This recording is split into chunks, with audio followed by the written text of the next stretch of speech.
Amigas, amigos, muy buenas tardes tengan ustedes. Bienvenidos una vez más a su programa La Historia que Quiero Vivir, que como ustedes saben, transmitimos aquí en Radio Fórmula, en el 103.3 de FM, en el 970 de AM, en la capital de la República Mexicana, en algunas partes del país, en los Estados Unidos, en Puerto Rico y en todo el mundo a través de Internet, en la página www.radioformula.com.mx. Los saluda con el afecto de siempre, José Manuel Villalpando, hoy en una emisión especial grabada con motivo de este largo puente patrio que estamos disfrutando y que me ha permitido además estar en Los Cabos hablando justamente sobre la independencia, que será además el tema de hoy y que, pues por esta razón, a pesar de que no estamos directamente con ustedes, el programa está transmitiendo. Y como siempre lo hacemos, tengo a su disposición el correo electrónico villalpandohistoriador@gmail.com y el Facebook Villalpando la Historia, donde como siempre responderé todos sus amables mensajes, preguntas, comentarios, porque afortunadamente las redes electrónicas alcanzan hasta cualquier lugar de la República, y allí mientras escucho también yo el programa, pues puedo estar atendiendo estas comunicaciones amables de ustedes y las responderé con muchísimo gusto.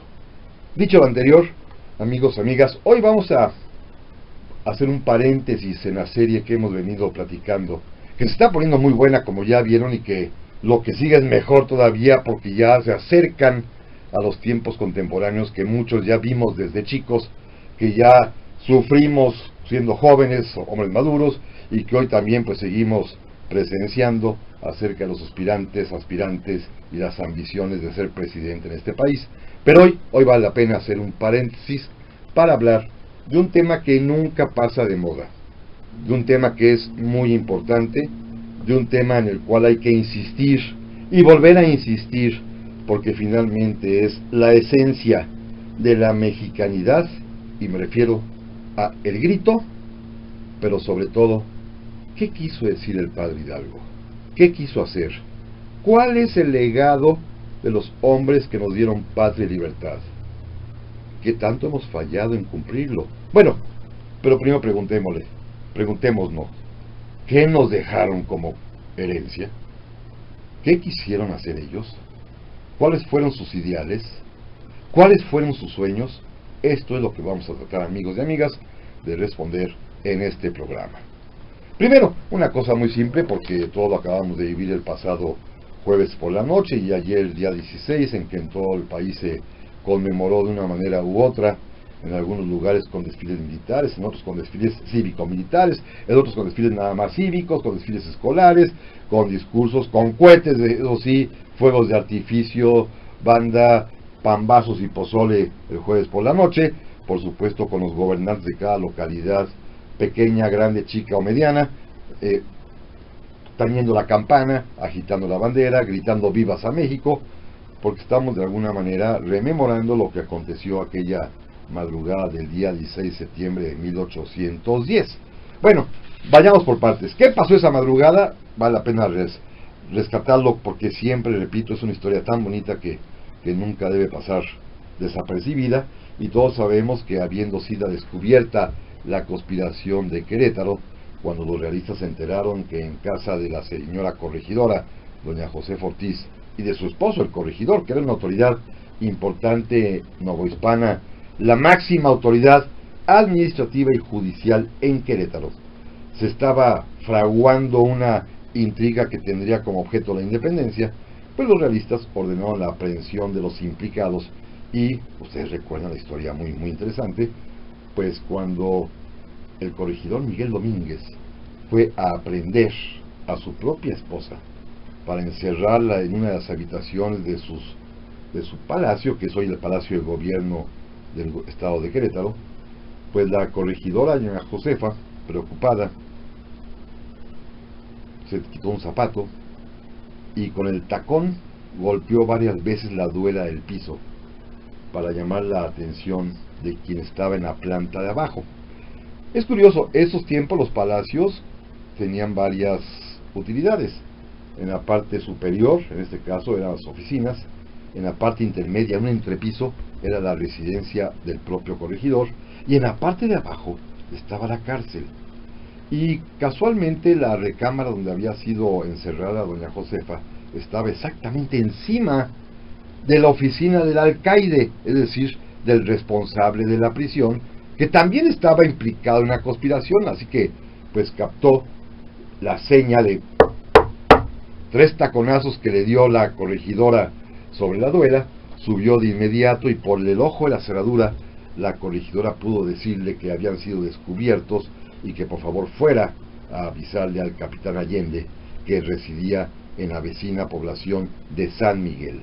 Ya sabemos que hay un debate sobre esto, un debate que yo mismo he propiciado porque, por una parte, naturalmente, el espíritu patriótico de la corregidora por salvar a sus amigos, pero por otra parte también avisarle al hombre con quien iba a tener un hijo adulterino engañando al corregidor, pues motivó por doble vía la patria, pero el amor también, que fueran a avisarle al capitán Allende que habían sido descubiertos. El alcaide Pérez salió a caballo veloz hasta San Miguel Allende, donde llegaría varias horas después.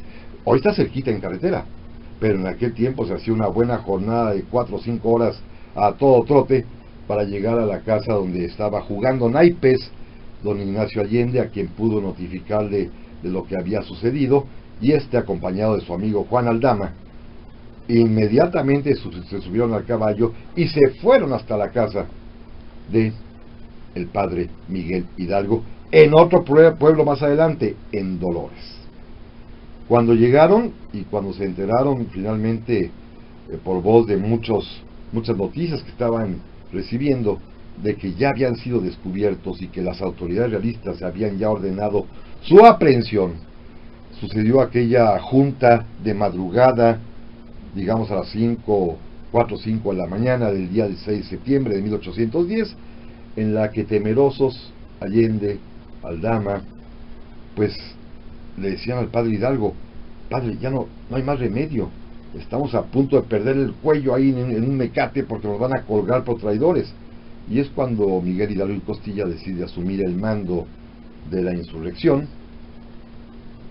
Pretende de inmediato convocar a todas aquellas personas que ya estaban con ellos, envía a sus hombres de confianza que estaban alrededor de él a que fuesen a buscar las armas que ya habían fabricado, a que fuesen a traer a los vecinos que estaban ya también comprometidos, a otro más le encomendó que fuese a liberar a los presos de la cárcel, a otro que fuese a capturar a todos los gachupines, como llamaban a los españoles que vivían en Dolores, y finalmente, cuando todo estuvo resuelto, él se encaminó hacia el atrio de la parroquia, la casa del padre Hidalgo. Ustedes recuerdan y conocen Dolores, está más o menos a 3 pequeñas cuadras de donde está la iglesia, y al llegar allí le ordenó a su campanero, que se llamaba Lázaro, que fuera a repicar las campanas como si fuera llamada a misa, como si fuera más bien una llamada de alerta, de esas que se usaban antes, como por ejemplo para avisar de algún incendio,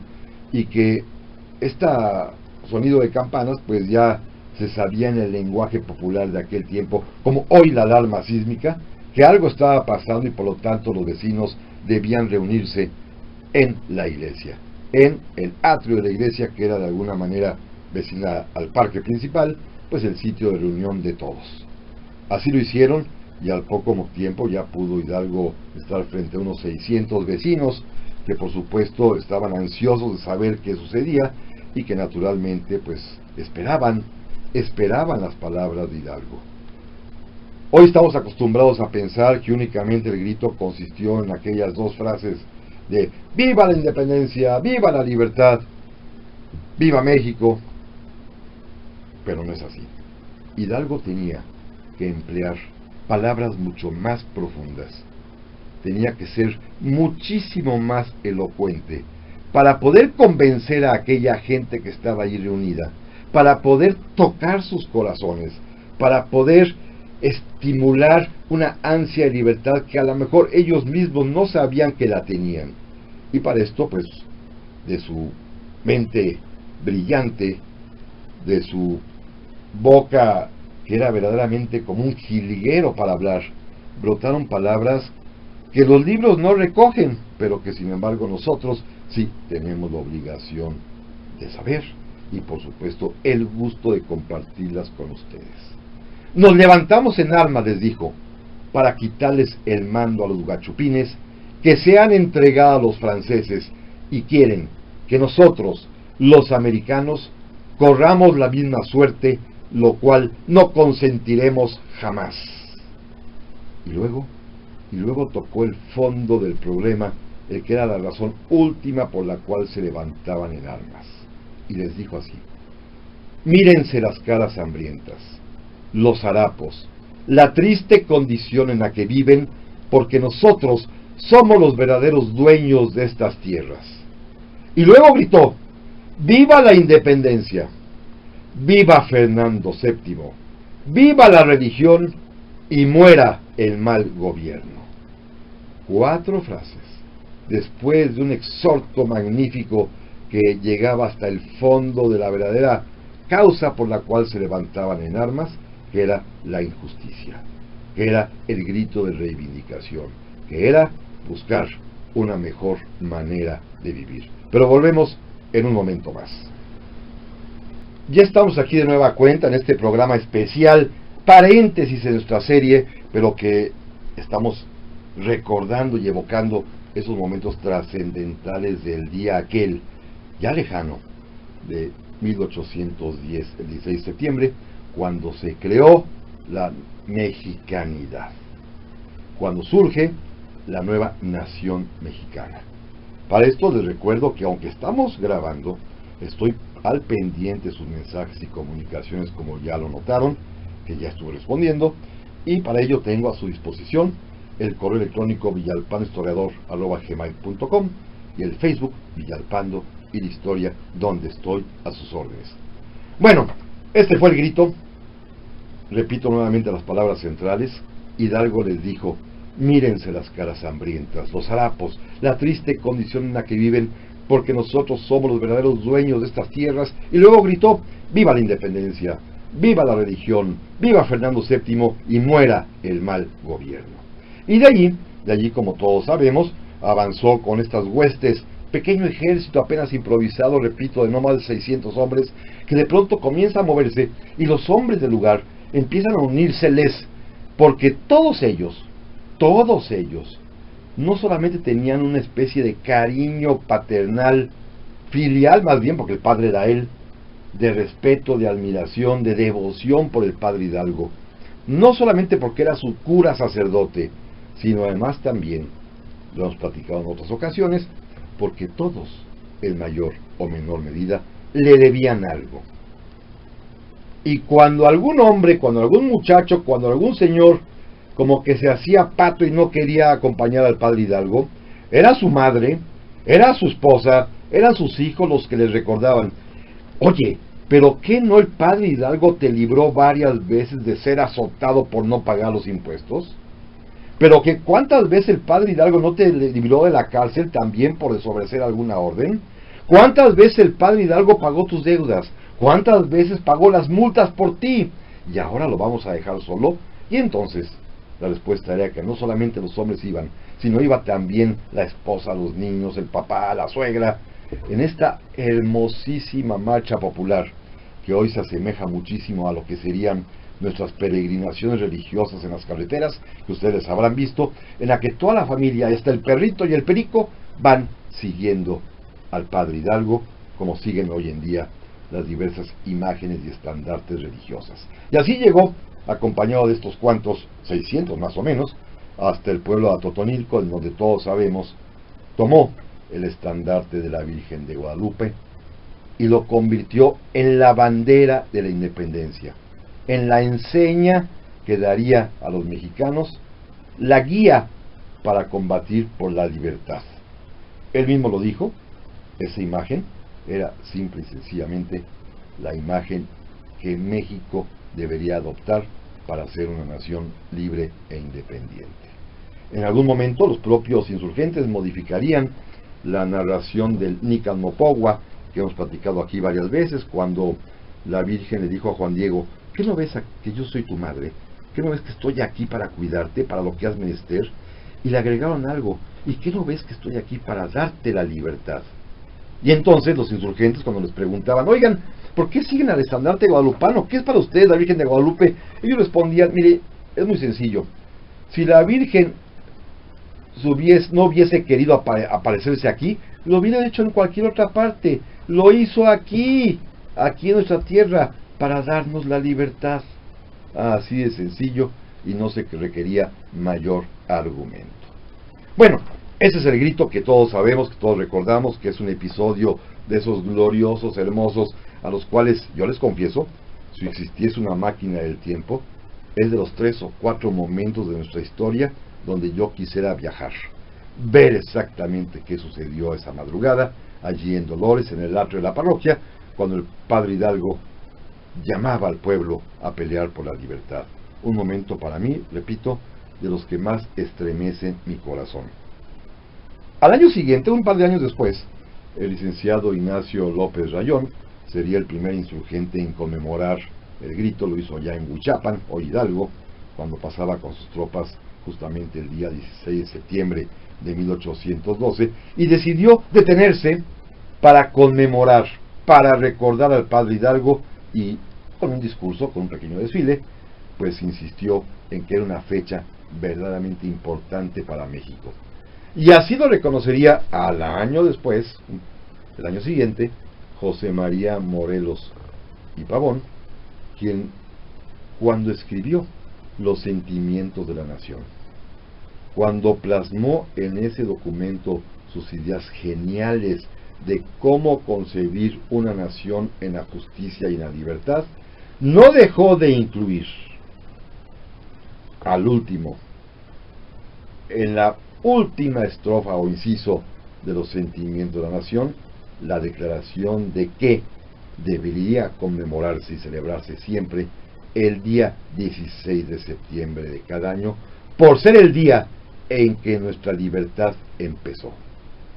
Clara mención de Morelos para establecer finalmente como ese día de fiesta nacional, como un día de agradecimiento a los hombres que nos dieron patria y libertad, y como un día en el que, quizás lo más importante, debemos todos recordar, hacer nuestros el legado de la independencia, que en un momento más platicaremos. Solamente déjenme continuar con la historia del grito, porque es una historia muy apasionante que ustedes seguramente ya conocen, pero que podemos resumirla de varias maneras. Se convierte en una fiesta popular, por supuesto, en una fiesta cívica, naturalmente, en una fiesta también militar, y a partir de que se consuma la independencia ya en 1821, no alcanzó, ya era 27 de septiembre, pero el año siguiente comenzará una ceremonia que va a perdurar en nuestro país hasta el año de 1864. Fíjense, amigos, que el grito en aquel tiempo se recordaba o se rememoraba en la Alameda Central en la Ciudad de México, así como en los parques públicos, en los jardines centrales, en las plazas de todas las ciudades del país. No se hacía en palacio, se hacía a pie de tierra, bueno, claro, por supuesto con un tabladito, y en el caso de la capital, aquí en la Ciudad de México, en la Alameda Central. Muy temprano por la mañana de esta ceremonia, tratando de acercarse lo más posible a la hora en que Miguel Hidalgo había dado el grito, que sabemos que hoy fue a las 7 de la mañana, con el horario de aquel tiempo, cuando no había cambios de horario de verano ni de invierno, fue a las 7 de la mañana, y pues muy temprano, digamos a las 7, 8 de la mañana, el presidente de la República, desde don Guadalupe Victoria hasta el presidente Juárez todavía en 1862-63, acudían a la Alameda, daban un discurso, se agitaban las banderas, la gente aplaudía y desfilaban los soldados. Y después a las 10, 11 de la mañana, todas las autoridades acudían al salón de sesiones del Congreso de la Unión, porque ese día era el día en que se iniciaban las labores en los congresos, y además también era el día en que se presentaba el informe presidencial. Así que pues no había mucho tiempo para la fiesta, todo era una sola mañana, todo se sumaba y se juntaba y se amontonaba de alguna forma, y pues la fiesta, muy temprano por la mañana, pues no pasaba de ser una pequeña y breve ceremonia. Quizás la gente, como era día de asueto, se quedaba después a festejar. Había en todo el día puestos de tacos y de garnachas y de pozole, y fiesta popular como en todas partes, y feria, pero no tenía mayor relevancia porque las propias autoridades políticas y militares estaban verdaderamente ocupados pensando en las sesiones del Congreso, y el presidente probablemente muy nervioso porque tendría que leer su informe presidencial ante la representación nacional. Así que no le hacían mucho caso. Pero de pronto, para 1864, cuando llega a México el emperador Maximiliano, inicia un viaje, este joven austriaco archiduque, para conocer su imperio.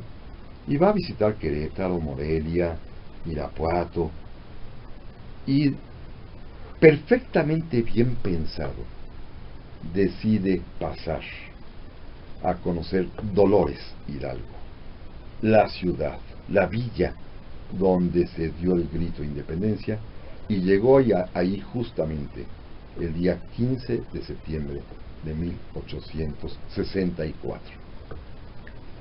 Al día siguiente, 16, tendría que salir, pero Maximiliano, que pues por algunas cosas era bastante inepto, pero para otras tenía mucha gracia y sentido común y capacidad de poder crear un espectáculo, es el que inventa o el que nos lega la tradición de que el grito se festeje la noche del 15 y que la ceremonia cívico-militar se continúe siendo la mañana del día 16. ¿Por qué la noche? Porque la noche se presta más para la fiesta, porque la noche se presta más para la tranquilidad, para que la gente se reúna, y porque en la noche pueden brillar los fuegos de artificio, porque en la noche las luces son más llamativas, porque en la noche es un espectáculo completo ver las plazas atiborradas de gente, ver las calles llenas de personas, ver los farolitos, las velitas, las veladoras, los puestos, las ferias y los cohetes sobre todo. Y esto Maximiliano pensó que era mucho más conveniente para que luciera de mejor manera esa celebración y dejar la mañana el día siguiente para las cuestiones cívico-oficiales. Pero volvemos en un momento más. Ya estamos de nueva cuenta, amigos, aquí en este tercer segmento de este programa especial del día de hoy, sábado 17 de septiembre, grabado por motivo del puente, porque muchos de ustedes andamos, bueno, yo también me incluyo, paseándonos por el país, algunos medio entre vacacionando y trabajando, como es mi caso, otros seguramente en pleno asueto y descanso familiar. Así es que, cuando puedan, si lo están escuchando en vivo, se los agradezco, y si no, ya saben que está el podcast a su disposición en la propia página www.radioformula.com.mx para que después lo puedan escuchar ya con tranquilidad. Y recordamos todos el grito de independencia, su historia y su significado. Me quedaba yo hace un momento, por cierto, gracias a las personas que me están escribiendo, ya estoy contestando más mensajes. Les recuerdo que, por supuesto, estoy a sus órdenes en el correo electrónico villalpandohistoriador@gmail.com y en el Facebook Villalpando y la Historia. Pero bueno, Maximiliano, decía yo, es el creador del concepto de que el grito sea nocturno, lo más cercano hacia el amanecer, bueno, es lo que es posible, a las 11 de la noche, allá en Dolores, y lo hizo exactamente desde el balcón de la casa del padre Hidalgo, asomado hacia la calle, que es una esquina por ahí, y ante una muchedumbre que se congregó tanto por la novedad de celebrar a la patria, como por ver al güerito emperador, pues estaba lleno de gente que estaba pues esperanzada y esperando entre los puestos y entre el fandango y entre los cohetes, hasta que finalmente se asomó a esa ventana Maximiliano, portando en sus manos una bandera, y siendo el primero que grita ¡viva la independencia! ¡Viva México! Y el primero en gritar vivas a los héroes. ¡Viva Hidalgo! ¡Viva Morelos! ¡Viva Allende! Es el primero que comienza a hacer un catálogo de héroes, reducido porque nada más gritó sobre 3 o 4 de ellos, pero es el primero de una manera que le atina a este sentimiento popular que ya se quedó y que todo el mundo repite hoy en día, de viva a cada uno de los nombres de los principales caudillos de la independencia, que son los héroes, dijo Maximiliano, de mi nueva patria. Bueno, la idea gustó, y cuando el presidente Juárez retorna a la Ciudad de México en 1867, pues sin decirlo, decidió copiar a Maximiliano. No en ir a Dolores, sino hacer la celebración justamente los días 15 de septiembre a las 11 de la noche, y ya desde el balcón principal del Palacio Nacional. Consistía la ceremonia fundamentalmente en la aparición del presidente saliendo a ese balcón, en la plaza, el Zócalo, nuestro Zócalo, ya con muchísima gente. El presidente alcanzaba a lanzar su exhorto de viva México, vivan los héroes que nos dieron patria y libertad, enumerar a cada uno, y viva la independencia, a agitar la bandera, y con eso bastaba. Recuerden, no hay altavoces, entonces a viva voz, apenas un par de frases gritándolas podrían escucharse, pero bastaba con eso para que el fervor y la alegría popular de la gente que estaba en la plaza pues se desatara, acompañada de los fuegos de artificio y la feria. Cuando digo feria es los puestos de comida, de tlacoyos, de sopes, de toda nuestra comida típica maravillosa, que en esa noche pues estallaba de alegría. Y comenzó también esa tradición que hoy ya no existe afortunadamente, pero que los de mi edad o los más grandes que yo se acordarán, que se decía que la noche del 15 de septiembre era noche libre. No que se permitieran crímenes, no, pero era la noche que se toleraba que hubiese escurrimiento de alcohol en serio y en grandes cantidades. Es la noche en la que se supone que como Hidalgo había soltado a los presos, y como en los tiempos contemporáneos a partir de Juárez y Maximiliano y todo el mundo después lo siguió, los presidentes, o más bien las autoridades, liberaban a los presos de faltas administrativas, si esa noche los soltaban, una especie de gracia o de amnistía por la independencia, a todos aquellos que estaban, digamos hoy en día, en el torito guardados por la borrachera de la víspera, pues ni modo que volvieran a meter a la cárcel a los borrachos. Entonces había una especie de indulto general, porque si la autoridad había liberado a los presos apenas a las 8 de la noche, pues había como 24 horas de gracia para que la gente pudiese beber, embriagarse, acabar tirados en las banquetas, y a nadie se llevaban a la cárcel. Era la noche libre del año. Afortunadamente ya se acabó eso, pero sí fue un tiempo en el que existió durante muchos años. Llegó don Porfirio, y además de mantener la noche libre, por supuesto, y además de mantener, por supuesto, el formato ya de grito inventado por Maximiliano y establecido por Juárez, don Porfirio, y aquí las malas lenguas le han echado la culpa, aprovechó, con razón, pues para qué más que la verdad, que el mero 15 de septiembre, día del grito, era también día de su cumpleaños. Entonces, pues era doble celebración, y el presidente de la República, general Porfirio Díaz, salía al balcón, daba su grito, y después, en el interior del palacio, se hacía una monumental cena, con el pretexto de la independencia, pero en realidad eso sí era ya la cena de cumpleaños del presidente. En aquel tiempo la gente no llevaba regalos como hoy en día, y menos con moñito rojo, pero la gente asistía vestida con una elegancia de frac y de levita, muy todos, las damas con vestidos así muy pomposos, a cenar con el presidente, bajo ese pretexto de que estamos recordando la independencia, pero en realidad estamos celebrando el cumpleaños X y X, porque se aventó 30, del presidente de la República.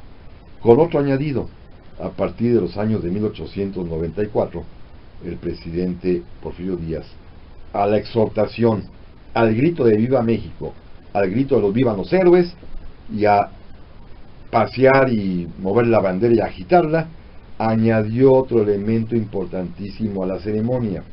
Mandó traer de Dolores, Hidalgo, allá en Guanajuato, la campana original, el llamado Esquilón de San José, la campana que Hidalgo ordenó se tañera aquella madrugada, la ordenó que se colocara en Palacio Nacional, en el frontispicio arriba del balcón central, y él personalmente, el presidente Porfirio Díaz, comenzó a tañer la campana y a dar las 3 campanadas llamando la atención para después pronunciar su exhorto y luego agitar la bandera y enseguida el himno nacional y los fuegos de artificio en todo su esplendor. Es decir, le agregó a este protocolo de la exhortación con el grito de la bandera, la campana. Y de ahí, a partir de entonces, pues en todos los palacios de gobierno, desde el presidencial hasta los presidentes municipales y hasta las delegaciones municipales, los delegacionales, los de las gubernaturas y donde quiera que haya algún tipo de autoridad que tiene un edificio llamado palacio, sean estos o que sean 2 cuartitos, hay campana.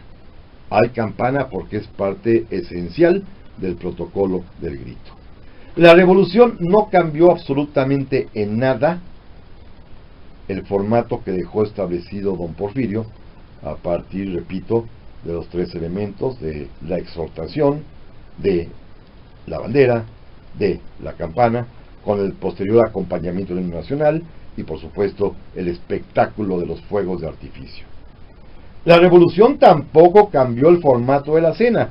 Claro, ya no iban de frac, ya no era festejar al presidente, pero era aprovechar para cualquier tipo de convivencia, y a veces, según el presidente, pues se brindaba con champaña, con vino, con tequilita o con aguas de Jamaica y de chía, según fuera el presidente en turno, quien además también durante el tiempo revolucionario y durante finalmente desde 1917 que Carranza da el grito en la Ciudad de México hasta nuestros días, pues el formato es idéntico, lo único que ha variado es acaso la exhortación que de cada presidente pues hace más o menos lo mismo o le varía un poquito, porque es un protocolo que, si bien es tradicional, no está establecido en ninguna parte.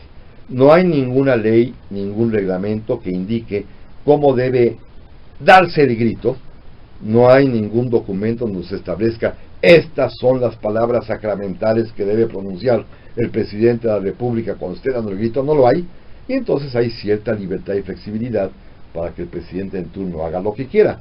Desde momentos hasta que alguno grita también ¡vivan los niños héroes!, que no tienen nada que ver con los anteriores, con los otros héroes, hasta algunos que gritaron, ustedes se acordarán, ¡viva los países del tercer mundo!, y otro más que gritó ¡viva la soberanía nacional!, y casi otro ¡vivan los chiquillos y las chiquillas! En fin, de todo hemos tenido. Quizá como nota curiosa, y simplemente para terminar ya este bloque, les diría yo que el único año que ha habido 2 gritos por el mismo presidente de la República con pocas horas de diferencia fue en el año 2010 con el presidente Calderón, que dio su grito tradicional en Palacio Nacional el día 15 en la noche a las 11, y en la mañana siguiente voló tempranitísimo para estar en Dolores, y a las 7 de la mañana dar otra vez el grito exactamente en el mismo lugar, en el mismo sitio, a la misma hora que lo había dado 200 años atrás el padre Hidalgo. Es quizás la nota más curiosa de un presidente que dio 2 gritos en 2 lugares diferentes, con poquitísimas horas, menos de 8 horas de diferencia, pero había que en ese año conmemorar que 200 años atrás Miguel Hidalgo había exhortado a todos los mexicanos a ir a luchar por la libertad. Volvemos enseguida. Ya estamos aquí de nueva cuenta en este último segmento del día de hoy de nuestro programa de Historia que Quiero Vivir. Recuerden, hoy es un programa grabado, pero estoy respondiendo todos sus mensajes, los que amablemente he recibido ya, y me da muchísimo gusto, por supuesto, saludarlos, pero además también con un programa especial en el cual rompimos un poquito como paréntesis nuestra serie de las ambiciones presidenciales para tocar el siempre importante tema de la independencia, que hay que recordarlo y hay que traerlo dentro. Alguna vez hace un par de años, creo, en el propio Facebook Villalpando Historia publiqué un texto que hoy lo debía haber repetido, pero se me pasó, al que llamé El Evangelio de la Patria. ¿Cuáles son los legados, los mensajes, los motivos, las ideas, los sueños de los hombres que nos dieron patria y libertad? Muchas veces hablamos de la independencia, nos importa más si existió el Pípila o no, nos preocupa más saber si Hidalgo tenía hijos o no, nos preocupa más saber si Iturbide era un traidor o no, pero se nos olvida la parte fundamental, y es saber qué fue lo que aquellos hombres pensaron y qué fue aquello por lo que murieron. ¿Qué fue lo que imaginaron para nosotros? ¿Cuál fue la utopía en la que verdaderamente estaban convencidos de lo que podría ser una nación como México? Y en cambio nos perdemos muchas veces, repito, en discutir y hasta en hacer películas en las cuales aparece un hidalgo mujeriego, lo cual, además de falso, a mí me parece indignante. ¿Cuáles son las razones? Las recordaremos rápidamente en estos breves minutos. Pero además de recordarlas, yo me gustaría quedarme, y los invito a que ustedes también, un momentito, hagan suya esta preocupación. ¿Qué tanto hemos hecho por cumplir lo que nos legaron los hombres y mujeres que nos dieron patria, libertad? ¿Qué tanto les hemos dado la razón haciendo lo que nos encargaron? ¿Qué tanto hemos respondido a las razones y motivos que crearon a nuestro México? Es la pregunta, caramba, fundamental, ¿eh? Son 9 puntos muy concretos este Evangelio de la Patria. Primero, la libertad. Hidalgo decía que no hay bien más preciado y estimable para el hombre que ser libre. Libre. ¿Qué es la libertad? Pues no solamente ser libres de España, ¿verdad? Libres de un trabajo opresor. Libres de la miseria. Libres para poder andar en la calle y no ser víctimas del delito. Libres para no caer en adicciones y librarnos de ellas. Libres para poder estar tranquilamente en nuestro hogar con nuestras familias, transitar por las calles, viajar por las carreteras, llegar a nuestros trabajos o a nuestras casas con libertad. Poder salir a lo que queramos, ir a donde deseemos, hacer lo que queramos, sin estar atado a nada ni a nadie. Salvo a las normas que todos nos hemos dado para regular nuestra convivencia, que es distinto. Segundo mensaje importantísimo, la igualdad. Morelos era particularmente claro en este punto. Hagamos la declaración de que todos somos iguales, porque del mismo origen procedemos, y que no haya entre los mexicanos más distinción que el vicio o la virtud. Todos iguales. Es clarísimo lo que nos decían. Todos iguales. Lo único que nos distingue es quién es bueno y quién es malo.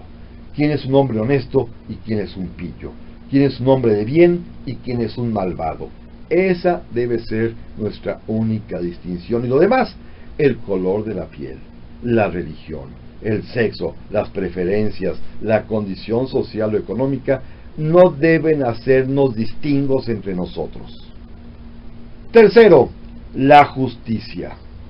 Esta era una de las preocupaciones esenciales, particularmente de José María Morelos y Pavón. Él decía, y así lo dijo la víspera de los sentimientos de la nación, que todo aquel que se queje con justicia tenga un tribunal que lo ampare y lo proteja contra el fuerte y el arbitrario.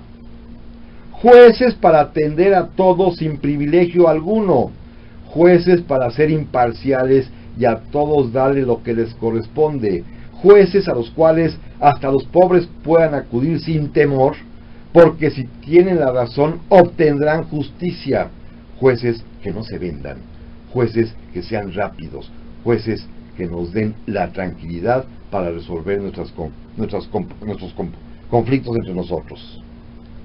Cuarto, buenas leyes. Hidalgo tenía perfecta la definición. Debe ser leyes suaves, benéficas y acomodadas a las necesidades de cada lugar. Suaves, benéficas y acomodadas. Y Morelos remató, porque la buena ley debe obligar a constancia y patriotismo, moderar la opulencia y la indigencia, y de tal suerte aumentar el jornal del pobre, que se evite la ignorancia, la rapiña y el hurto. Esto es la ley para nuestros padres de la patria, suaves, benéficas, acomodadas, y que modelen la opulencia y la indigencia. ¿Son nuestras leyes así? Quinto, buen gobierno. Si Hidalgo gritó, muera el mal gobierno, quiere decir que había algo que había que componer. Para él era muy claro, el mal gobierno era aquel que no proporcionaba las condiciones para que los individuos prosperaran y sean felices. Había que tener, por lo tanto, un buen gobierno. Un buen gobierno. Hidalgo decía que la misión de este gobierno sería que nos tratara como si fuesen nuestros padres, que desterrara la pobreza, que avivara y fomentara las artes. Y los señores constituyentes del Apatzingán, los que emitieron nuestra primera ley suprema, dijeron claramente que la única misión del gobierno es la conservación íntegra de los derechos de vida, libertad, propiedad y seguridad. Preguntémonos si tenemos un buen gobierno en base no a lo que yo digo, no a lo que cada quien sienta, no a como a cada quien le fue en la feria, sino en base a lo que Hidalgo y Morelos querían que fuese el buen gobierno. Así de sencillo. Sexto, acabar con la pobreza. Ya lo decía Morelos, simplemente la misión de las leyes y el gobierno es moderar la opulencia y la indigencia. No hay que prohibir a los ricos, pero sí hay que acabar con los más pobres, elevando su calidad de vida. Y es muy sencillo también, por supuesto. Hidalgo lo decía, mírense las caras hambrientas, los harapos y la triste condición en la que viven. Los pobres son la tragedia de México. El barón de Humboldt, que en esos años vino a México, declaró que jamás se había visto nación alguna con tan abismal desigualdad, donde había ricos tan ricos y pobres los más miserables de la tierra. Séptimo, la educación. Papel y valor fundamental de Hidalgo, que decían, deliraba por ella, y de Morelos, que claramente dijo que se eduque igual al hijo del más humilde barretero que del más rico hacendado. La misma educación para todos, para que a partir de ahí cada quien con su talento haga lo que tenga que hacer y que esté destinado en la vida. La tristeza de hoy en día es que en Oaxaca, lugar donde Morelos quería aplicar todo esto, hoy solamente los niños que van a una escuela particular tendrán futuro. Los niños que tienen la necesidad de ir a la escuela pública son los sacrificados porque no tienen clases. Esa es la paradoja de nuestro México. ¿Cuál es el objeto de todos estos ideales? Octavo, llegar a la felicidad. Y la felicidad no es un mito, no es tampoco una quimera, ni un sueño, ni tema de una canción. La felicidad, decía la Constitución de Apatzingán, escuchen amigos, la felicidad de todos y cada uno de los habitantes de la nación consiste en el goce absoluto de los derechos de vida, libertad, seguridad y propiedad. Eso es la felicidad, que estemos seguros de que gozamos de nuestros derechos. Y para esto, el punto 9, ¿cómo conseguir los 8 puntos anteriores? Decía el padre Hidalgo. Muy sencillo, muy sencillo. No necesitamos sino unirnos. Si nosotros nos unimos, esta guerra está ganada. Y escuchen estas frases finales de Hidalgo. Unámonos pues, todos los nacidos en este dichoso suelo. Hay un punto 10, que no sé si es terrible, que es de Iturbide. Cuando consuma la independencia nos dijo, ya os enseñé el modo de ser libres. A ustedes toca, a ustedes mexicanos, el de ser felices. Y creo que lo echamos a perder. Amigos, amigas, felices días de la independencia. Recordemos a México, pero evoquemos sobre todo las ideas de quienes nos dieron patria y libertad. Estamos en este programa especial. Les agradezco infinitamente su atención. Se despide ustedes por esta semana José Manuel Villalpando, agradeciéndole por supuesto a Daniela García, mi productora. Y recuerden, amigos, viva México, pero viva también el recuerdo de los héroes y su pensamiento. Hagámoslo valer, cumplámoslo. Que la pasen ustedes muy bien y acaben bien sus vacaciones.